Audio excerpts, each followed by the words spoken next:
யெகோவா இரு பிரேட்டின் வழியாக தேவநாமம் மகிமைப்படுவதாக உங்களையும் வெல்கம் பண்றேன். பிரியமானவர்களே, இந்த உலகத்துல பாரங்கள், பாடுகள், கஷ்டம் இல்லாத மனிதர்களே கிடையாது. ஆனாலும் சில பிரச்சனைகள் வரும்போது அவை நமது வாழ்க்கையே புரட்டி போட்டுரும். அந்த டைம்ல நமது மனநிலைமை எல்லாம் முடிஞ்சு போச்சு, இனி எந்த வழியும் இல்லைன்னு ஒரு மனநிலைமைக்கு நாம தள்ளப்படுறோம். அப்படி நீங்க ஏதேனும் ஒரு காரியத்துல நினைச்சா நல்லா புரிஞ்சுக்கோங்க, தொடக்கமோ அல்லது முடிவோ அதை நிர்ணயிக்கிறது நமது கையில இல்ல. தாயின் கருவிலிருந்து நம்மை இம்மட்டும் கொண்டு வந்து பாடுகளின் மத்தியில நம்மை வழி நடத்திய தேவன் நம்மை கைவிடுவாங்களா?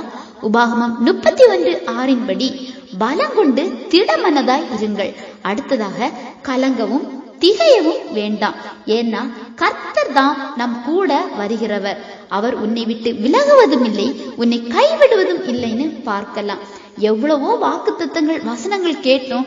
நாம ஏன் பாடுகளின் மத்தியில சோர்ந்து போறோம்? நம்ம கரெக்டா இருந்தா அவர் நம்ம கூட தான் இருப்பாங்க. இதெல்லாம் நமக்கான ஆசீர்வாதங்கள் தானே. பாடுகள் மத்தியில இந்த வசனங்களை சொல்லி நீங்க அவரோடு பேசுங்க. ஒரு 10 நிமிஷம் அவர் கூட உங்க பாரங்களை எல்லாம் சொல்லுங்க. இந்த நேரங்கள்ல எந்த உலக ஆறுதலையும் தேடாதீங்க. ஏன்னா உலகம் எப்பவுமே நம்மை குற்றப்படுத்துமே தவிர நம்மை புரிஞ்சுக்காது. கேட்கும் போது பிரச்சனையே இருக்காது.